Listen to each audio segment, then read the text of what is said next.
जय हिंद दोस्तों, स्वागत है आपका आज की क्लास में। तो आज की क्लास में टॉपिक है ओम का नियम। क्या है ओम का नियम? ओम का नियम क्या होता है? इससे पहले हम लोगों ने वैद्युत प्रतिरोध के बारे में पढ़ा था। सेम यहीं से वो निकला है, लेकिन उसको मैंने पहले पढ़ा दिया वैद्युत प्रतिरोध को। अब ओम का नियम पढ़ेंगे, ठीक है। यदि किसी चालक की भौतिक अवस्था जैसे ताप में कोई परिवर्तन न हो तो उसके सिरों पर लगाए वैद्युत विभवांतर तथा उसमें बहने वाली वैद्युत धारा का अनुपात नियत होता है। क्या बोला इसने? परिभाषा करिए कि यदि किसी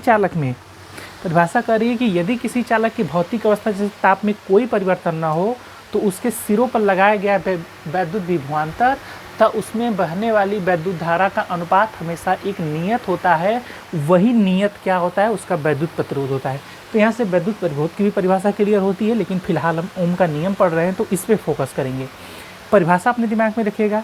यदि किसी चालक की भौतिक अवस्था जैसे ताप में कोई परिवर्तन न हो तो उसके सिरों पर लगाए गए वैद्युत विभवांतर तथा उसमें बहने वाली वैद्युत धारा का अनुपात हमेशा नियत होगा। यदि चालक के सिरों पर लगा वैद्युत विभवांतर भी हो, उसमें बहने वाली वैद्युत धारा आई हो, तब ओम के नियम के अनुसार V/I = नियतांक। लेकिन इसी अनुपात V/I को चालक का वैद्युत प्रतिरोध कहते हैं, तो V/I = R = नियतांक। ठीक है, ये ओम का नियम इतने 60 वीडियो में आपको क्लियर हो गया।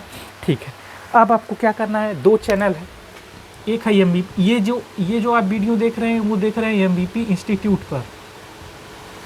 एक और चैनल इसके बायो में होगा MVP कंपटीशन। आप अगर 11th-12th के स्टूडेंट हैं तो आप इस चैनल को सब्सक्राइब करेंगे।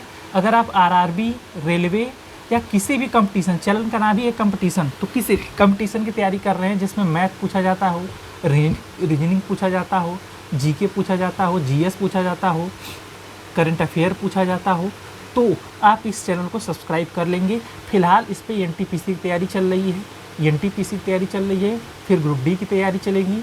इसके पहले ALP की तैयारी चली थी। जितने भी नोटिस है इस चैनल पे अपलोड हो रही हैं।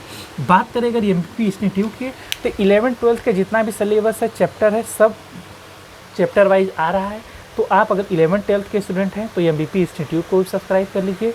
अगर आप कंपटीशन की कोई भी तैयारी कर रहे हैं तो इस चैनल को सब्सक्राइब दोनों को कर लीजिएगा। ठीक है, चलिए मिलते हैं नेक्स्ट वीडियो में, तब तक के लिए धन्यवाद।